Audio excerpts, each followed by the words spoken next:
Listen carefully and answer questions 1 to 4. Hello everyone.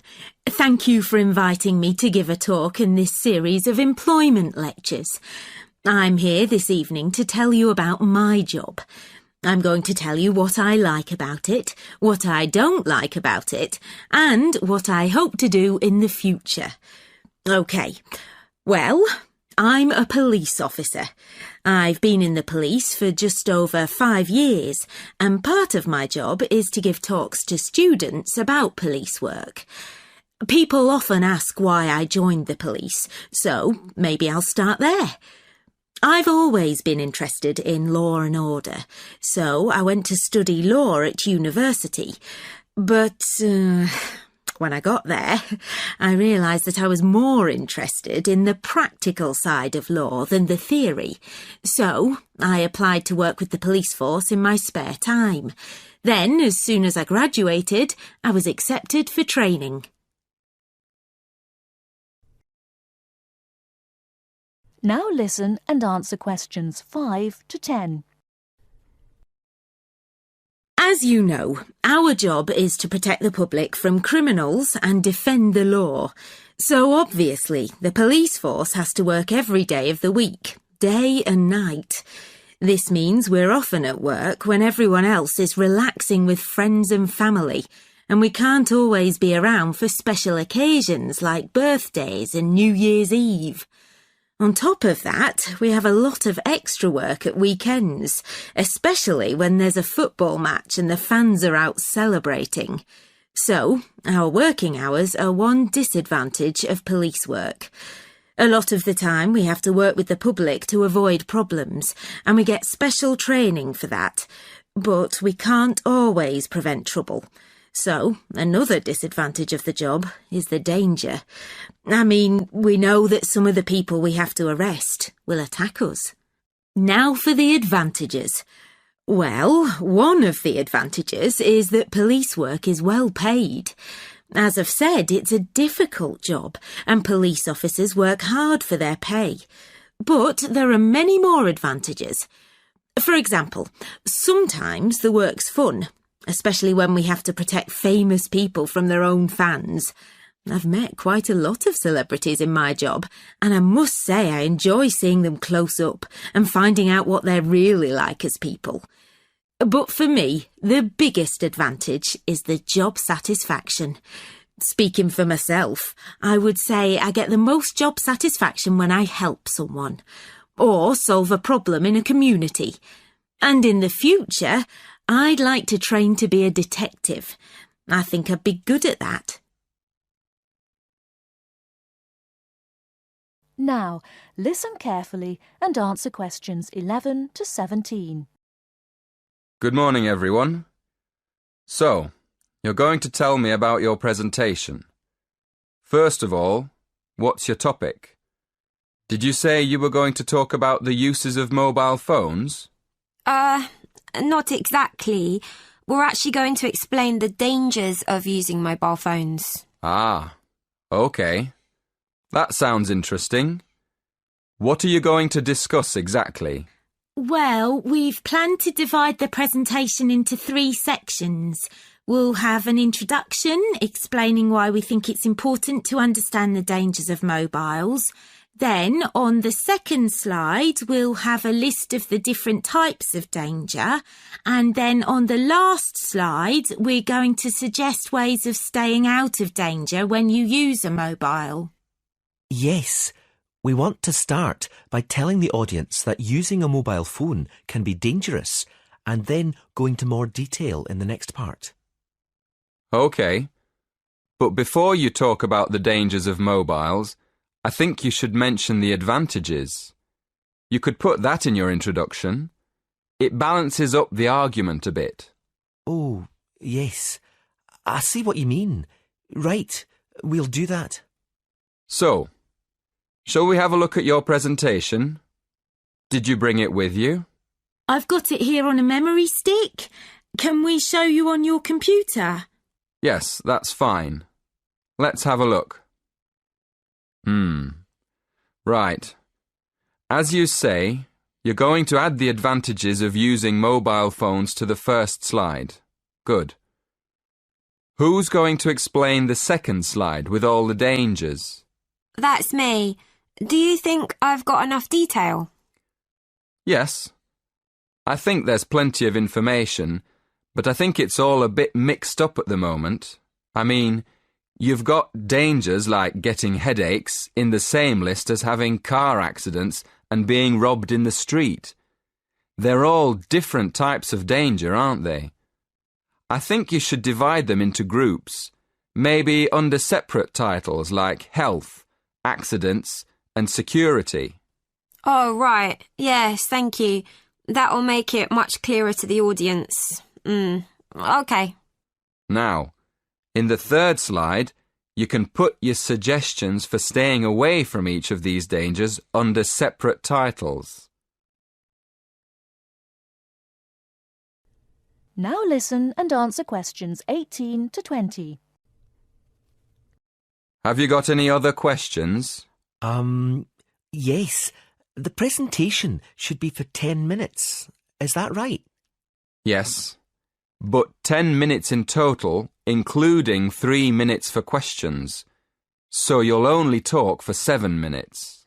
That's only 2 minutes each. We won't be able to say much in that time at all. That's why you have to plan what you're going to say carefully and make sure you only include the most important information. For instance, you won't have time to give examples, but you could put some images on your slides that show examples without spending time talking about them. Hey, that's a good idea. And the audience can look at them while we talk. And another thing, make sure all the slides have the same style. You should get together and agree on one style for the whole presentation. OK, we'll do that too. Thanks a lot for your help. Now listen carefully and answer questions 21 to 25. So, Jake and Amanda, how did the project go? Very well, I think, Dr. Hinton. I certainly learned a lot and enjoyed myself at the same time. Me too. So, remind me, what was your project about? Basically, what makes successful people? Let's call them top achievers successful. Yes, how are they different from us? What do they do that other less successful people don't do? Interesting. And did you come to any conclusions? Quite a few, actually. Good. Share some with me then. Well, I'd always thought that a top achiever would be the sort of person who would bring work home every night and slave over it. But it appears not. Those types tend to peak early and then go into decline. They become addicted to work itself, with much less concern for results. We found that high achievers were certainly ready to work hard, but within strict limits. They knew how to relax, could leave their work at the office, prized close friends and family life, and spent a healthy amount of time with their children and friends. There's a lesson for us all there. Anyway, go on. It's also very important to choose a career which you enjoy, not just one that pays well or which assures you of a pension many years down the line. Surely that's important though, Amanda. Yes, I agree, but being happy in your work is far more important than anything else. Top achievers spend over 2/3 of their working hours on doing work they truly prefer and only 1/3 on disliked chores. They want internal satisfaction, not just external rewards such as pay rises and promotions. Now, listen and answer questions 26 to 30. Actually, in the end, they often have both, because they enjoy what they are doing, so their work is better and their rewards higher. Yes, Jake, that certainly makes sense. Now, can I ask you something? Do high achievers, as you call them, take many risks? Yes and no. I interviewed one business executive who told me he was able to take risks because he carefully considered how he could salvage the situation if it all went wrong. He imagined the worst that could happen, and if he could live with that, he went ahead. If not, he didn't take the chance. Other people prefer to stay in what I heard described as the comfort zone setting for security, even if it means settling for mediocrity and boredom too. Would you call top achievers perfectionists? Contrary to what I expected, no, I wouldn't. We came to the conclusion that a lot of ambitious and hard-working people are so obsessed with perfection that they actually turn out very little work. I happen to know a university teacher, a friend of my mother's, who has spent over 10 years preparing a study about a playwright. She is so worried that she has missed something, she still hasn't sent the manuscript to a publisher. Meanwhile, the playwright, who was at the height of his fame when the project began, has faded from public view. The woman's study, even if finally published, will interest few people. So, what has this got to do with top achievers? Well, top achievers are almost always free of the compulsion to be perfect. They don't think of their mistakes as failures. Instead, they learn from them, so they can do better next time. Well, would you call them competitive? High performers focus more on bettering their own previous efforts than on beating competitors. In fact, we, came to the conclusion that worrying too much about competitors' abilities and possible superiority can be self-defeating. Yes, and we found that top achievers tend to be team players rather than loners. They recognise that groups can solve certain complicated problems better than individuals and are eager to let other people do part of the work. Yes, loners, who are often over-concerned about rivals, can't delegate important work or decision-making. Their performance is limited because they must do everything themselves. Well, it looks as if you two have done a thorough job and learned something into the bargain too. Now, there are just a couple of points I'd like to clarify with you.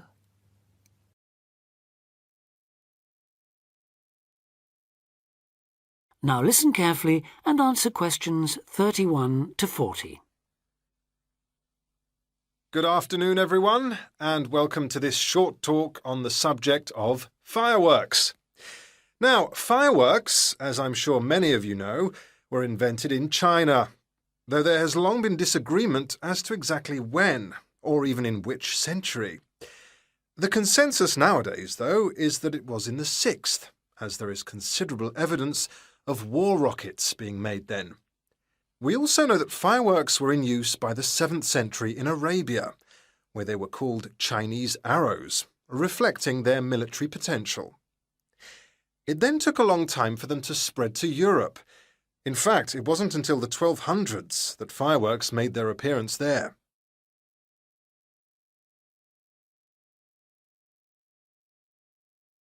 The basic ingredients of fireworks have changed little to this day.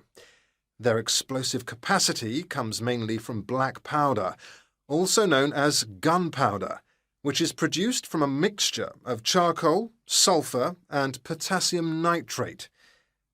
A modern aerial firework, the kind used nowadays in big public displays, not the small rocket type that you might remember from your childhood, is normally made in the form of a shell, often a sphere about the size of a peach.